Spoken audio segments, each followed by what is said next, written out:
To Dr. Richard Lumsden, former professor of biology at Tulane University and Medical School, and the former dean of the graduate school, evolution was science, whereas creation was merely religion, and he taught as much to his students.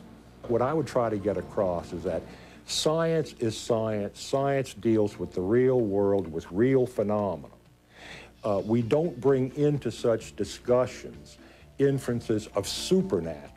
Dr. Lumsden, who studied at Tulane, Harvard, and Rice, couldn't believe it when the Louisiana State Legislature passed a law that if evolution were taught in the public school classroom, then equal time had to be made for creation science. My reaction to that was just total consternation.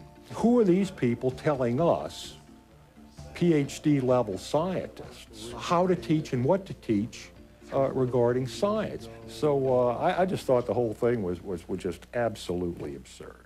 But it was not the energy of a supernatural nature. I was prompted at that point to give a lecture on the origin of life, giving creation its due with as much mockery as I could summon. Truly, in the beginning was the Word, but the Word was hydrogen. After that class, one of his graduate students came up to him and said, "Great lecture, Doc." Well, that got my attention. Flattery always did. And she said, "But I have some questions." And indeed she did. She had a legal pad, and I could see line after line after line after line.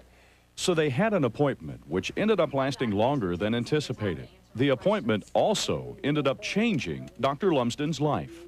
Now, I'm not trying to challenge anything. I just want to get my science straight. That's fair enough. Okay. That's fair enough. Last month, you taught how mutations were genetic disasters.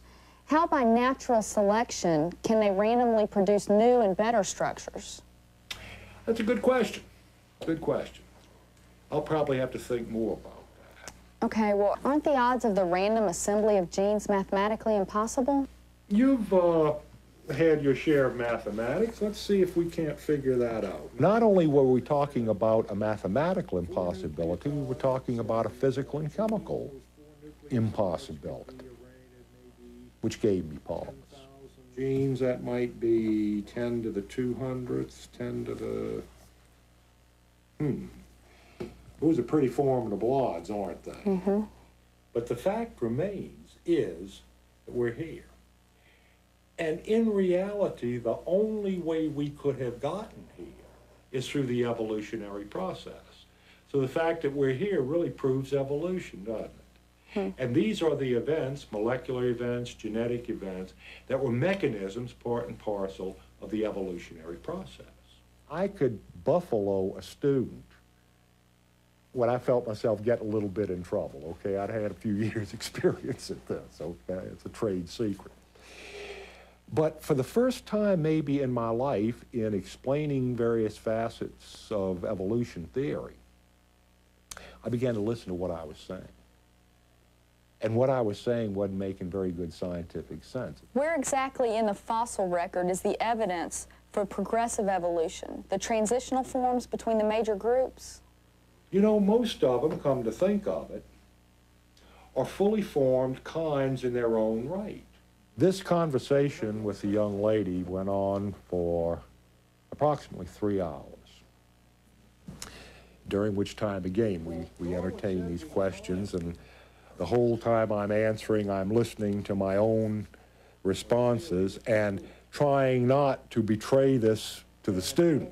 I was rapidly concluding that this is not making good scientific sense. What I'm telling this young lady and what I told the students this morning is not good science. And so far, I guess we just haven't been lucky enough to pick up the critical evidence. It dawned on me right then and there that evolution was bankrupt as a scientific theory. Well, if that were so, if life did not originate by a naturalistic, materialistic, spontaneous process, what was the alternative explanation? Oh my God. And I said it then, not in blasphemy, but in awe. What happened that afternoon was, first of all, a mortal embarrassment to me as a professor. Professing to be wise, the professor was made a fool. And then secondly, with the realization that, hey, God exists and God created, was that experience of fear. Now that's enough to turn a corner in anyone's life. After much study and soul-searching, Dr. Lumsden became a creationist first and then a Christian.